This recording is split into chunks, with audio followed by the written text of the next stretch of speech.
Welcome to the Imaginaries. Hello, and welcome to the Imaginaries podcast, a podcast in which we get real weird. And by we, I mean myself, Ken, and my fellow podcat, Tony. What? That's funny. Podcat sounds like a cat in, wait for it, a pod. Well, that is totally appropriate for today's subject matter. Do you not agree? Yes, I do not agree. Oh, God damn it. Tony. Nah, that was just a kidding. straightforward question. I know. With a straightforward answer. All right, so here we are here today, gathered together on this digital podcasty thing to discuss the weird. Quite. Yes, and by the weird, we mean weird fiction or weird science fiction, depending on how fine you want to slice that.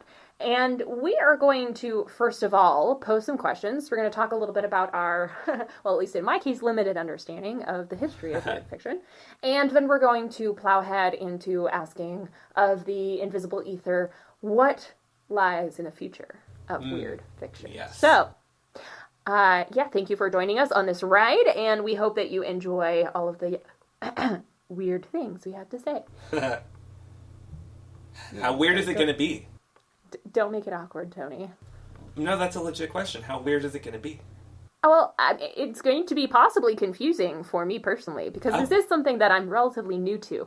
In fact, when we were making our show notes for today's podcast, I first made the list of what seminal weird fiction writers I have not read, and then I made the list of which weird fiction authors I have read, and then I put a lot of question marks after them because I wasn't sure if they were actually weird fiction writers or not. So I think half of the struggle is going to be to figure out how to quantify, qualify, define weird, as opposed to or as distinct from other kinds of science fiction.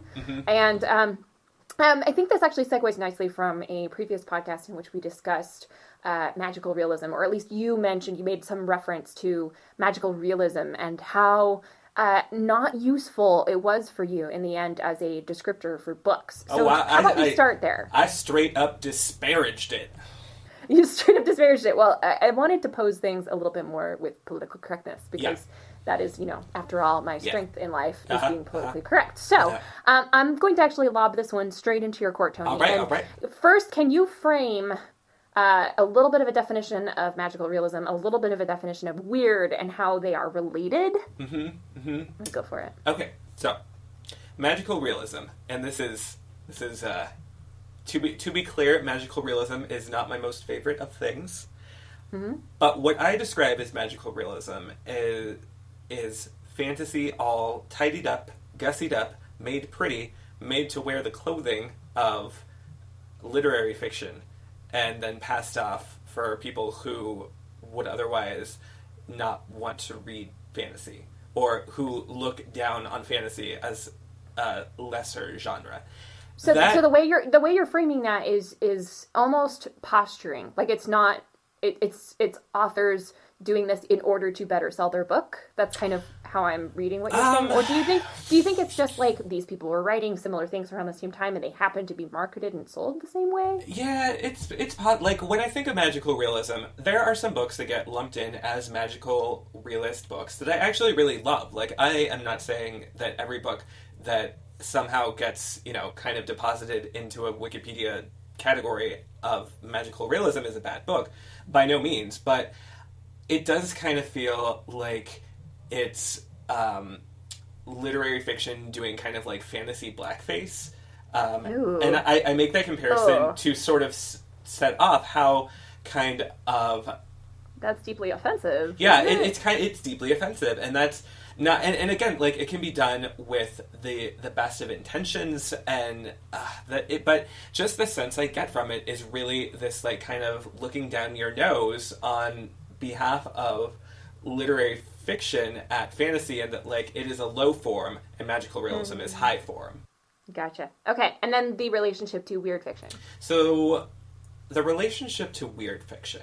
So I think that magical realism has its place, which it has its place in the canon, I should say. You have literary fiction, maybe you have some things that aren't quite realistic. Maybe along with your book that's set in New York that follows a struggling white man whose parents have cancer. All literary fiction ever. Just kidding. I also really love some literary fiction. But it doesn't sound like it. I know. I sound very You're like the opposite today. of posh. I know. You're like snobby about anti-posh. Right, I'm snobby about anti-posh. It's true. Like, I'm like fucking snobby about my camp. So, take that with a fucking. Like anyway, I'm going to tweet sorry. that right now. Yes, please. But really what I'm getting at is that magical realism has established itself. And this goes all the way back to our podcast on Spacemen of Bohemia and my rant, or hot take, as Park called it, saying that I really liked what Spaceman of Bohemia did, because there was nothing directly that was, you kind of had an alien who was maybe an alien, you had a setting in space, you had something unknown, but there were kind of like gestures at science fictional things in that book. But what I was really afraid of is that kind of book was going to get taken up by the literary fiction establishment and kind of made into this is like not science fiction because that's low form, but like better than that, the same way that magical realism took fantasy, which was a low form, and made it more respectable. So that's kind of, that was my magical realism rant. Weird, I think, has a complicated relationship with all of those things, because I think weird fiction can be literary, it can be magical realism, it can be science fiction, it can be fantasy, it can be fucking probably romance, you could probably have westerns and like noir in there, like you could have plenty of genres that kind of like dabble in weird, and yet I also think weird is its own thing, and maybe not a genre. So when we say weird, what do we mean when we talk about weird fiction? And that's kind of what I'm hoping will bounce around a lot today and, leave with more of a productive understanding of at least the work that's out there that we consider weird. And Sure, yeah. Oh, I mean, I know personally for me, a lot of it comes down to this word we've used in previous podcasts, which is the affect of a book. AFFECT, I think. Can't spell, wasn't in any spelling bees, but that's what I think. And we've talked about this in the context of the fairy tale affect or the atmospheric components of a book, the way that a book works on you on a level that isn't genre, like it's not telling you this is what the book is. It's a combination of like style and voice and certain plot elements building towards something, and that feeling of building, that feeling of like impending something or other. The act of being born, for lack of a better term, that is for me deeply, deeply tied to whether I interpret a book as weird fiction or not. If a book is trying to be weird fiction, like if it was written to explicitly be weird fiction, but it doesn't have that affect, it's not weird fiction to me. Yeah. So it doesn't have as much to do with authorial intent as it does with the actual written product as it inhabits the page and inhabits your mind. And I can't think of any better way of describing it than when you're watching the movie Arrival and you hear that dissonant musical note that the composer uses in the film score to denote the fact that they're entering the alien craft. That single discordant note, it's less in your face than the Inception blarp, for sure. This is more of a true. Something, but it makes you feel that something's in the process of arriving or about to arrive, whether it's a feeling or a plot point or something is just on the edge of the horizon, and it's deeply affecting and it's deeply atmospheric. And I don't know if this is remotely how other people interpret weird fiction, but as someone who hasn't deliberately gone out to like study the anthology of the weird or whatever, that's as close as I can get. So how about you? How do you define what qualifies as weird? Well, I agree with most of what you said there. The only thing I would disagree with, like out and out disagree with, is the authorial intent, because I think that there are some authors who like understand very well what the elements of the book that they're putting together produce something weird, and are actively and intentionally combining those elements in such a way. Does it require the reader's buy-in to be weirded out by what's there, to, you know, sort of have this effective response to it. And I think that's yes, but I think the author has to do a lot of work in order for the reader to pick up on that. So it's kind of, you know, with a lot of writing, there's a contract between author and reader. With weird fiction, you know, and this is not just books, this is, you know, if you're watching something or listening to something, but there is some contract between consumer and creator that says, you know, basically on the part of the consumer, I'm going to put something into this, you know, in order to get that effective response. And on the part of the creator, I'm going to intentionally provide you with the tools to understand how this thing is meant to function so that you can have that response. So that's the only part that I would disagree with. Otherwise, well, I think... I'm glad you only disagree with one part. I think the example you gave of that particular note in Arrival is a really good one, and I'm going to put another plug in for that movie. If you haven't seen it, definitely see it, because there's a lot of great things going on there. But I think that's a great touch point for this podcast in particular, because what's, you know, I am not an audio or musical person. I couldn't tell you, like, what's going on there with any sort of fidelity. But like, the fact that there's, like, this discordance, this thing that seems intentional in that it puts you on edge. It kind of makes you feel like something's not right. Like, you know, that doesn't sound quite right. It like, that to me is very much at the core of what weird does. Yeah, you used the word unsettled Yes. in our show notes today, and Yes. I kind of wanted you to unpack that a little bit. Like, Yeah. what is unsettling about the weird? Is it at things that are happening plot-wise? Is it tonal? Is it voice? Is it all of the above? Yeah, so I actually wanted to enter into the official podcast record several different ideas, like literary techniques, literary theories, that I think really help us to think about weird and what's weird and how weird works. So I'm going to, in response to thinking about unsettling, provide a few of those as kind of like ways to wander into this. So the first one that I want to mention is defamiliarization. And that goes by another word that looks French, maybe, but I don't know how to pronounce it. Ostrenanie? Yeah, that one. If you know how to pronounce that, tell us, because I don't. Yeah, But essentially, what it is, and I'm going to quote all these from Wikipedia, which is a very accessible way to quickly learn about things like this. But defamiliarization is the artistic technique of presenting to audiences common things in an unfamiliar or strange way in order to enhance perception of the familiar. And I think that what that does, or what weird does in a lot of works, is it gives you not what's new and not what's known, but it sort of flips those things.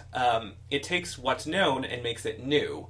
And whereas science fiction, that is not really weird, presents you new things and sort of says, here are characters, here's maybe you as a surrogate, or these characters as a surrogate for you. But Can I? yes. I think a great example of the difference between those two things would be between the book reading of Jeff VanderMeers' Annihilation and what I perceived from the trailer, in that the book was almost mundane in the details it described, but it described them in such a way as to make them strange and new again. Whereas when you're watching the trailer, you have like literally very eerie visual effects and new looking things, new new things, new relics or images, things.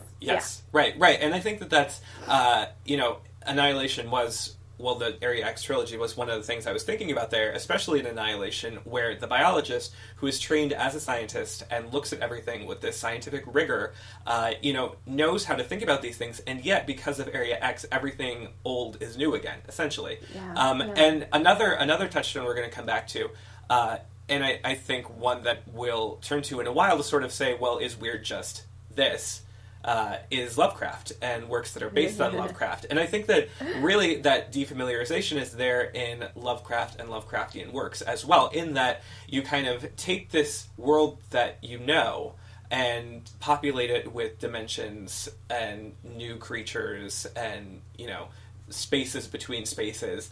And that's not to say that fantasy doesn't do that. That's not to say that science fiction doesn't do that. And again, one of the reasons why I'm saying weird can be fantasy and weird can be science fiction and vice versa is that you can find these things all over the place. And whereas I'm usually like, Mr. Categorization, I'm probably going to be a little bit like that today, but I'm more looking at how we can pick the weird out of the things that already exist in other categories. So, and I think defamiliarization is one of the ways.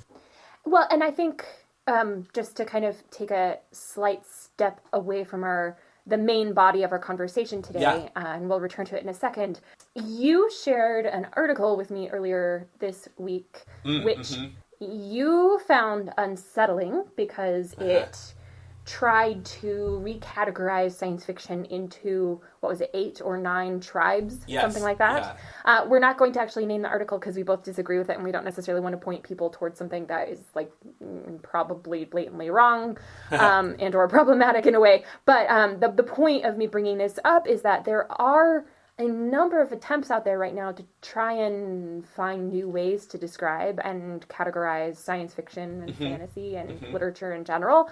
And people seem to be pushing back against this notion of using the genre as the primary mode of categorization.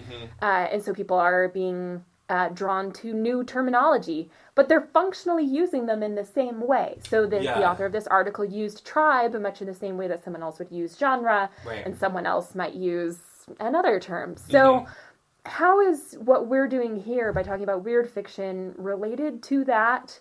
And is there a way that we can steer clear of the pitfall of basically trying to coin a new kind of categorization and failing? Yeah, well, it's the same kind of question that really, books like The Seven Beauties of Science Fiction is ultimately trying to answer. Like, what is science fiction? What makes book A science fiction and book B something else? And, he has his ideas in that book. Other authors have other ideas that they put forward in other books.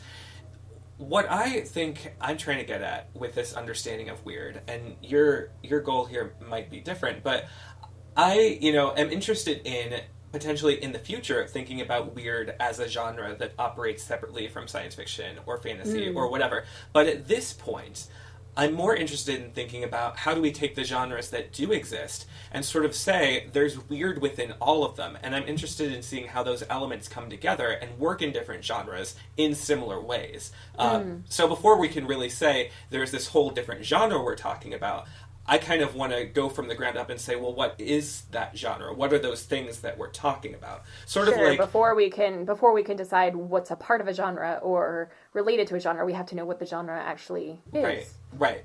Yeah, and I should, if you've listened to this podcast at all, you will know that I actually have this weird, bizarre, contradictory thing where I hate categories and love categories at the same time. So I'm both like, let's deconstruct weird, but also let's build up what weird is. So I don't know how that's going to work. We'll see.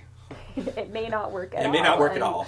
And our messy podcasts are always the best podcasts. So we're not putting too much pressure on ourselves to solve the dilemma of categorization for sci-fi today. No. But I do think it's worth noting within our larger conversation, there is this subtext of we're trying to figure out what does genre stand for in the first place? Can something be a subgenre or a tribe or some other thing related to genre or affect or construction of a literary... Yeah. If we're going to make new categories, we should base them on the names for groups of animals, mostly because I want my new genres to be called murders after, murders of crows. So let's make that happen. I want mine to be after an unkindness of Milton's. Yes. I love it. Murders and unkindnesses. Those are the genres of the future for us. And they are all genres of large, black, predatory birds. So we're good. Yeah. All right. So, segueing back into our larger conversation to, I think, kind of finish up your line of thought. Yes. About the defamiliarization, the uncanny. Yeah, the uncanny. Let me talk about that for a second. So, I'm going to say, when I think of Uncanny, I think immediately of Uncanny Valley, and I had to look up... I think of Uncanny X-Men, so... well, there we go. Perfect. I mean, they're basically both the same definition, again from Wikipedia.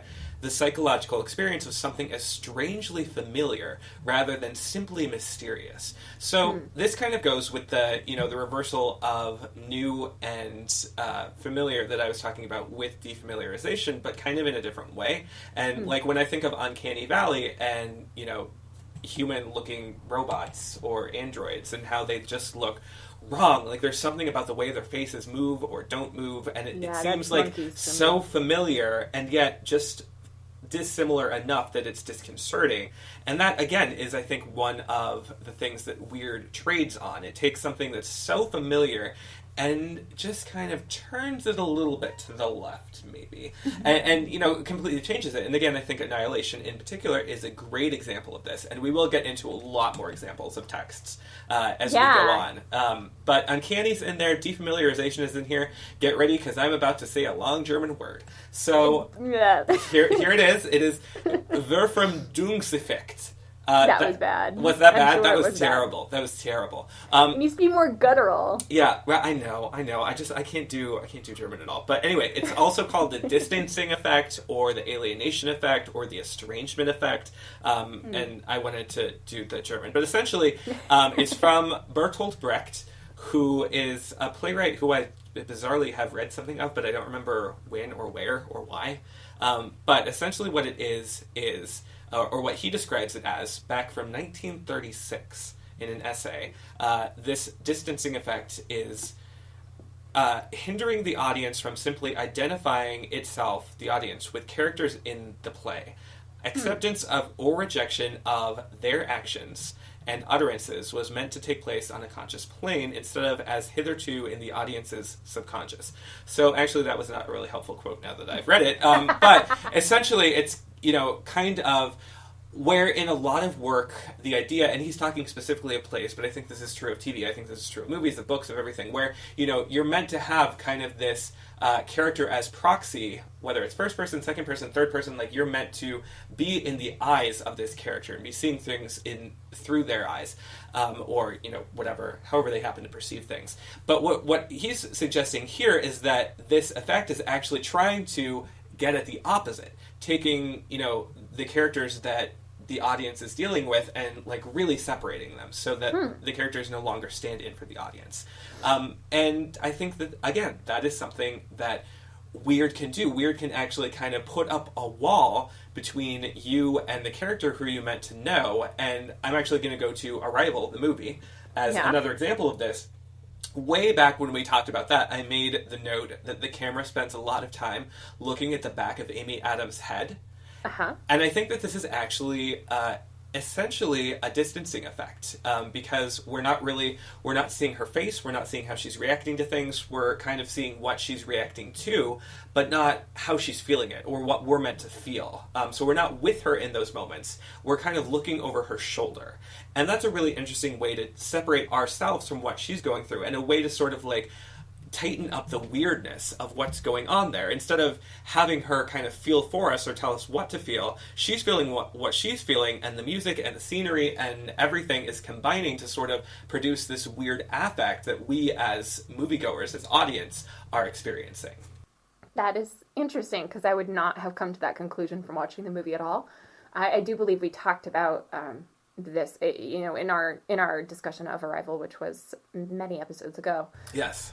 But I actually think that the movie comes full circle in that at the end you do have these lengthy shots, camera angles that refuse to cut away from Amy Adams' Yes, face. you do. Yes. So whatever the process of getting there looks like, which I need to rewatch it so that I can verify what you're saying, but I believe it's true. I believe that no matter what it takes to get there, the end result or the end move made by the director Villeneuve is to reverse that. Yeah, no, I agree.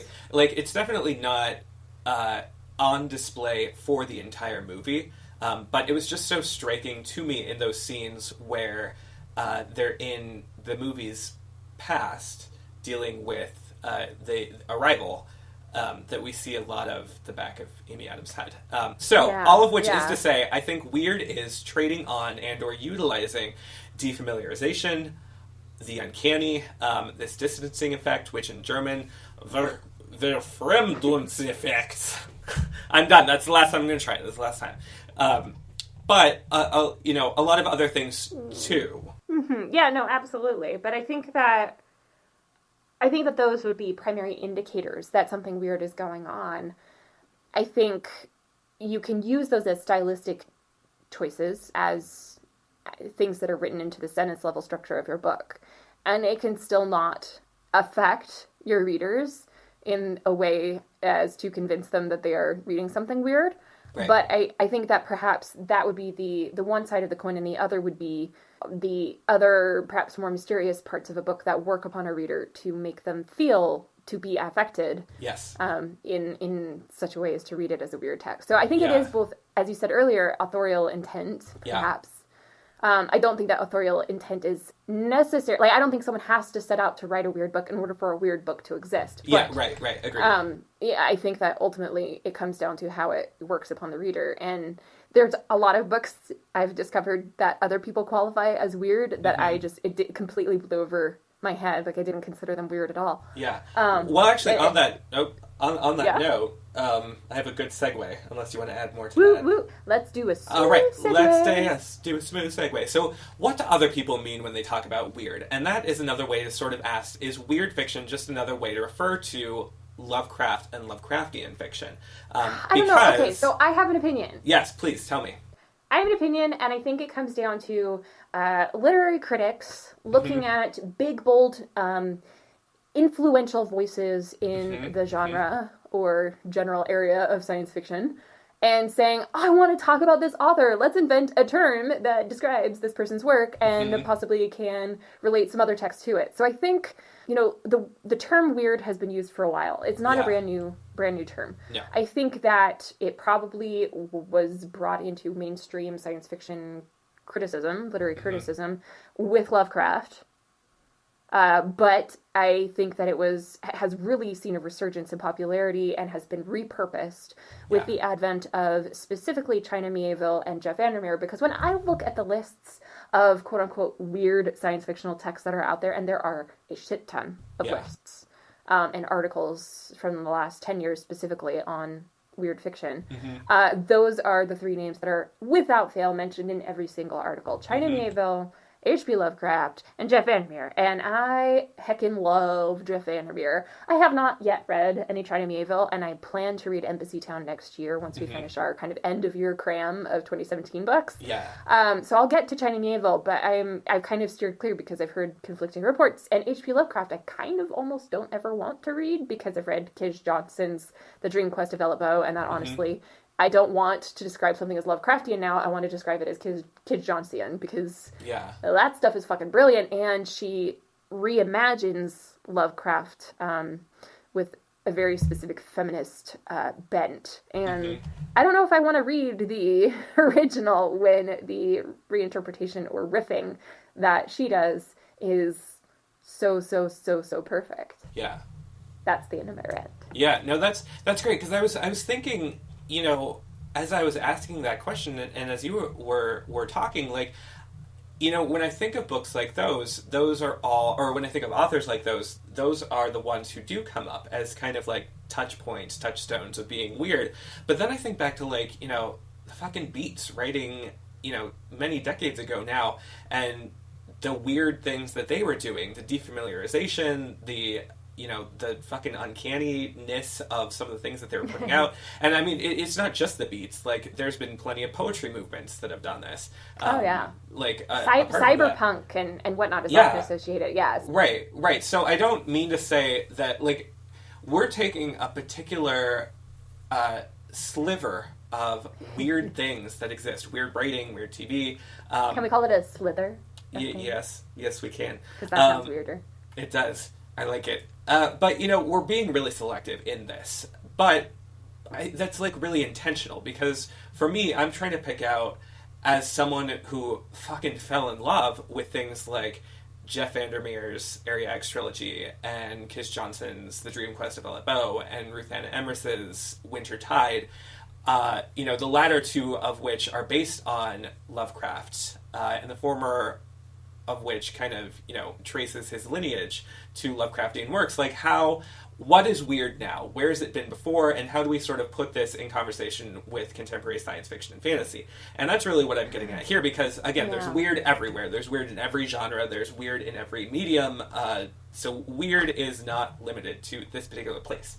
But how does weird work here? That is my question.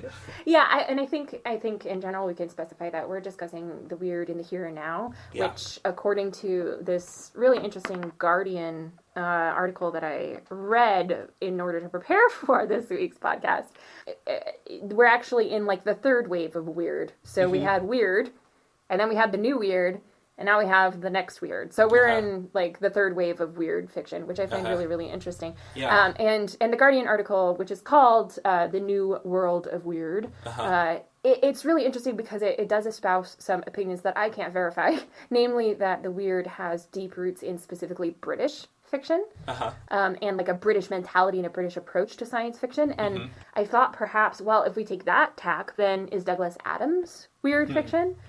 These big hallmark authors of British sci-fi over the last, 40, 50 years, but they trace weird fiction, way, way, way, way, way back. So they talk about Interzone magazine, which, I hadn't read, and then the Third Alternative, another publication, which I have also not read.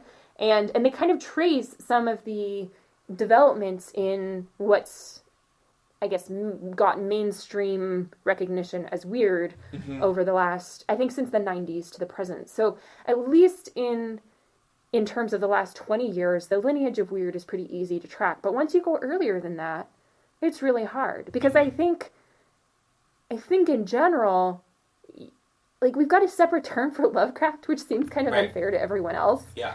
Call something Lovecraftian, and I was like, oh, yeah. I haven't read any H.P. Lovecraft, and I still know what that means. Right. I feel like I wish there was, like, a VanderMeerian or something. Right.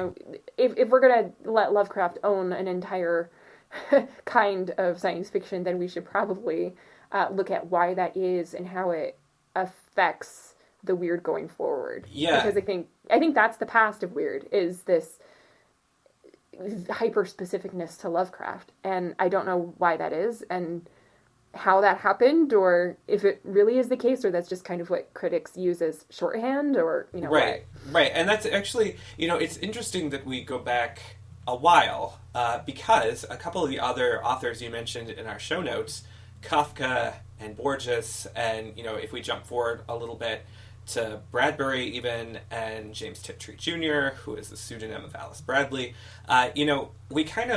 we can see points on a timeline. We can maybe connect them and see lineages, maybe they're discrete points, maybe it doesn't matter. But, like, when I think of what we call Lovecraftian, why isn't there a sister genre or a sister tradition that we call Kafka-ian or something? Like, I'm pretty sure there is. Actually. I'm pretty sure there is, but, like, that gets taken away from science fiction and fantasy. Like, that's it's true. Not part that of becomes a literary fiction. It does, right. So I think it's really interesting to sort of, like, trace the way that these different lineages have developed into genres or have been subsumed by different genres today. Because if I was looking at Lovecraft versus Kafka, Lovecraft has become part of the canon, and I think that you'll find, like, plenty of college classes, some, academics who specialize in Lovecraft. But, I mean, there are academics who specialize in anything. You'll find science fiction, you'll find fantasy, like, it's kind of, it's not that it's as respected necessarily, and unfortunately, but it's there. Whereas, like, Kafka is much more, I think, a part of the literary canon that gets taken up and sort of treated as more mainstream. Like, I could imagine needing to provide less defense to study the Kafka lineage than to study the Lovecraft lineage. And again, I'm sort of passing this through the lens of academia because that's what I know pretty well, but, like, even in terms of how things get categorized at bookstores or libraries or how publishers think of them, I would think that a book that says it's in the lineage of Kafka would kind of be, shot straight at the literary fiction, whereas like a book that's in the tradition of Lovecraft, like that's going to go on the fantasy science fiction shelf. And I think that's it's interesting how we've ended up there, but no matter how we've gotten there, where do we go from there? Because there has been and I can't really say resurgence because I don't. Beyond what I just said, you just basically heard all of it. An insurgence. I like that, actually. But if you look at like the Hugo Awards and the Nebula Awards from the last several years, Annihilation was the best novel on many lists when it came out. If you look at the novellas, for example, Kiss Johnston's The Dream Quest of Ellett Bow, Caitlin R. Kiernan's Agents of Dreamland, like novellas that are weird or take that label proudly and or are in the tradition of Lovecraft also received a lot of accolades. So I'm interested to see that, like, not that other affects or other subgenres or whatever the hell you want to say, other murders of science fiction aren't represented, but it is interesting to see that weird, I think, is experiencing this moment, even if it's just my perception, and it could very well be because I'm biased towards it because I like it a lot. I think that there is something going on there. Well, and I think it is a fact universally acknowledged that a single man in possession of a large fortune must be in want of a wife. But also that once a book or a movement has reached the point where you're seeing a bunch of different related texts become adapted into film, perhaps the initial energy of the movement is already past because it takes forever for these movies to be developed, right? Yes. So we're only now seeing Annihilation coming to theaters. Actually, we're not even seeing it now. We're seeing it in the future coming to theaters. Whereas the book, we've got 3 books in the series, and the last one came out 2 years ago. 3 years ago? I think so. Something. Yeah. So these books have been around a while. Weird has had its moment in the spotlight now for a long time. So I'm wondering if we might even see an attenuation of interest in the weird, or perhaps the weird gets codified to death, and then the real creative energy which drove its first inception actually moves on to something else or goes by another name. Right. And I think that, even then, if we are going to extend our definition of weird or kind of, look at it effectually or think about how weird suffuses things like you used in our show notes, like thinking about people like Murakami, like David Mitchell, who wrote Cloud Atlas, they've been kind of trading on weird for a while, and again, kind of dallying between what's accepted in the canon and what's way outside of it. What's so weird that it becomes cool again, because they're the only people doing it. And like Cloud Atlas, obviously there was a movie there, and that didn't do too well. We love it, but it didn't do too well in terms of money. We really do like it. But I'm interested to see, kind of, and I think that Annihilation, the movie, is kind of going to be a litmus test for this. First of all, how does Jeff VanderMeers, as one author with this one book, obviously he has more, but I mean, how does this one book translate to screen? 2, how does weird translate to screen? Both in terms of what's happening in the text, how that affect is working, how that gets translated visually and auditorially as opposed to something weird when you read it. 3, how much staying power does it have? Like, is this something that can, because this is a trilogy of books, sustain a trilogy of movies? Is it something that then means that Jeff VanderMeers' Born is going to get turned into a movie? Or, other weird books that have done well, have won accolades, have won awards, maybe are prepped to be made in the same way into adventures that happen on the small screen or the big screen. Like, what happens to weird after that? And I think that this is actually a really interesting transition point, potentially, and that's maybe why it seems so urgent to talk about some of these things. Well, and I think that perhaps we can even look at the weird in its development and its evolution as a pairing with the hyper-realistic, and I'm doing enormous air quotes here, as they always do, hard science fiction that is also extremely popular, thinking of The Expanse or The Martian. The Martian may be even a better example because it's less far-future-y than The Expanse. And so you have, and we've talked about this regularly, like this movement towards hard science fiction, whatever that means to the individual who's interpreting it. And then you also have this similar rise in interest in the weird. absolute opposite in many ways, where it relies on not shiny gadgets and gizmos and not on the science, really. It's not really operating on a scientific...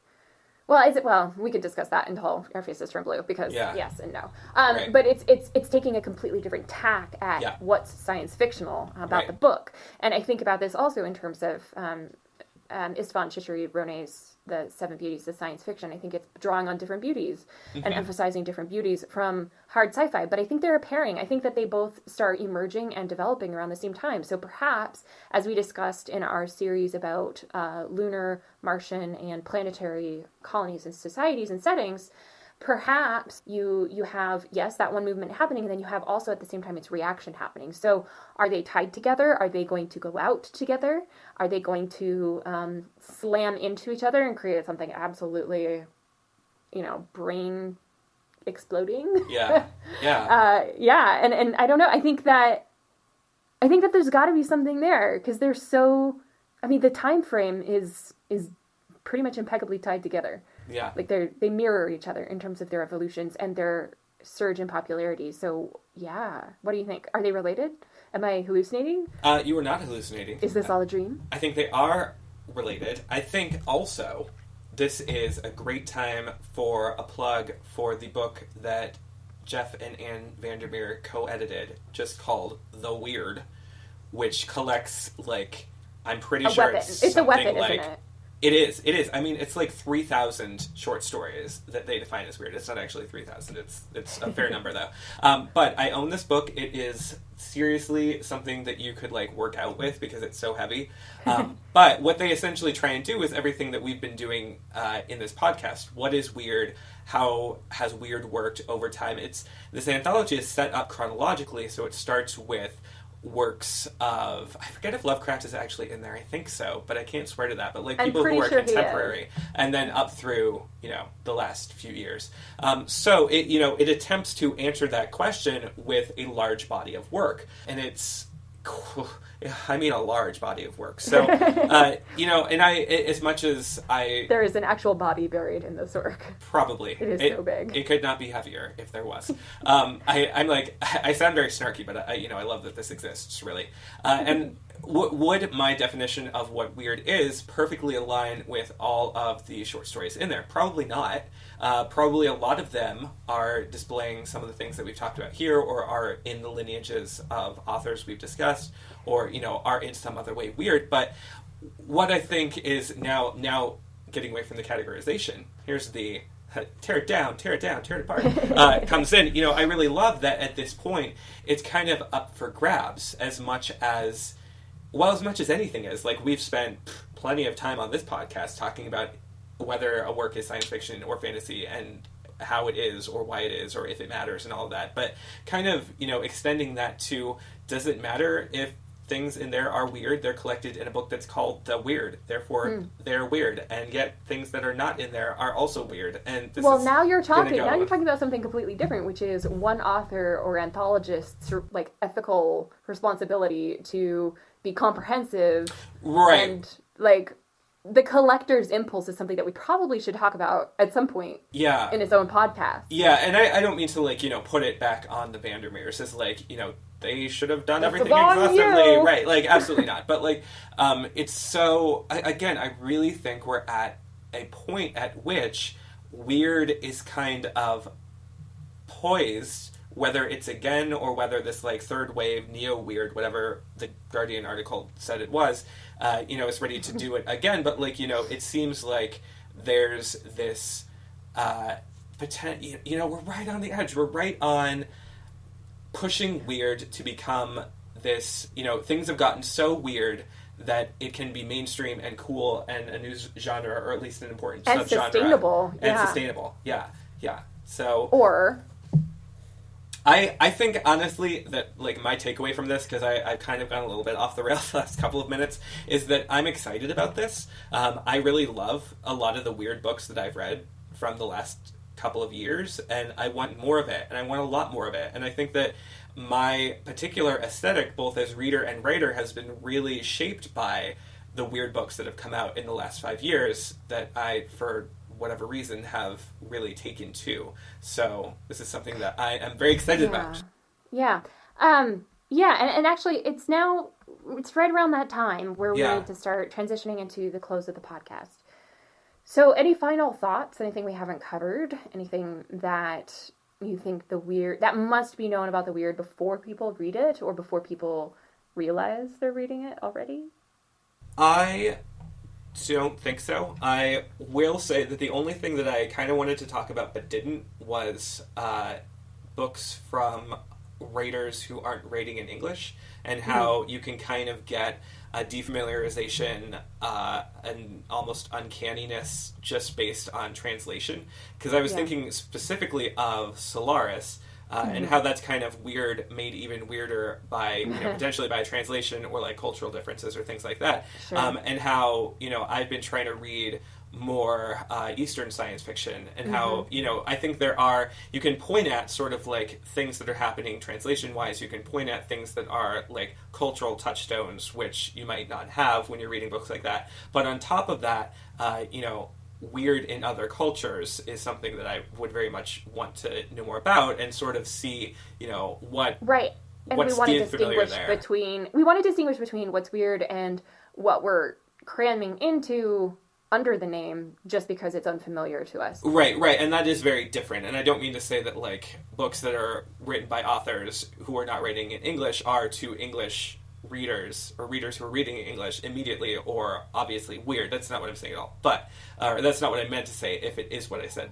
But I'm more interested in knowing if authors who aren't writing in English are writing weird fiction. How is, in what ways is that fiction weird? And I don't have enough examples to think about that. And I hope that we start to see some examples in the critical literature of, critics embedded within these cultures commenting upon what they self-assess to be weird within their culture. Yeah, I think that would be great. And we've hinted at a couple times in previous podcasts that we will be doing a best of 2017 podcast in which we will reveal the Imaginary Awards. Who's won the Imaginary Award?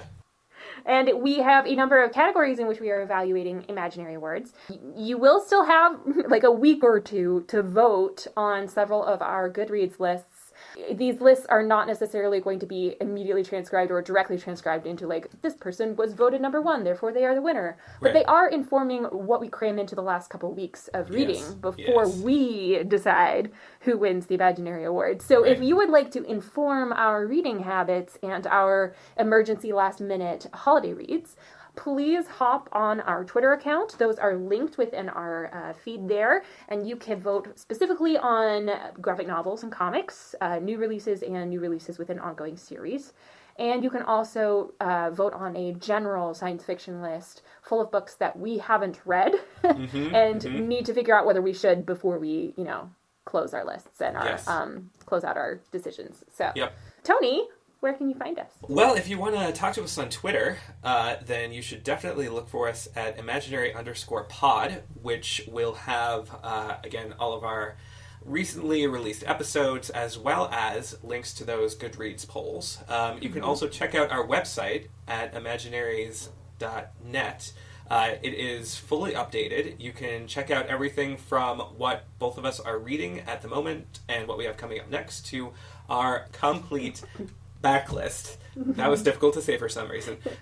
We have, hold for surprise and shock, enough episodes that Squarespace was actually running so slow that I had to separate them out onto two different pages. So we now have episodes 0 through 30 on one page and 31 through, I guess, when we get to 60 on the next 60, page. Yeah. But we have a lot of episodes out there. Check them out if you haven't. And, always talk to us. Check us out wherever you find us. Because we would love your insights as we close out the year and launch into next year's reading. Because I'm a little worried, Tony. Why? Because once we vote and award our Imaginary Awards, that means that we've drawn a curtain over 2017. That's true, but I'm actually excited about that. And let me tell you why. Because when I decided, way back when, that we should do an award show and, read and see the best of everything that 2017 had to offer, that was, August or September. And doing the same thing for 2018 means that I won't need to both of us won't need to like cram all of one year into like the last 4 months of that year, where like new stuff is coming out and we're trying to review everything from like the first 8 months of the year. So it is awesome. I'm looking forward to it. It's going to be great. I like your positive attitude. And on that note, I guess we'll call it a day. So thank you so much for listening. And thank you. Goodbye. Bye.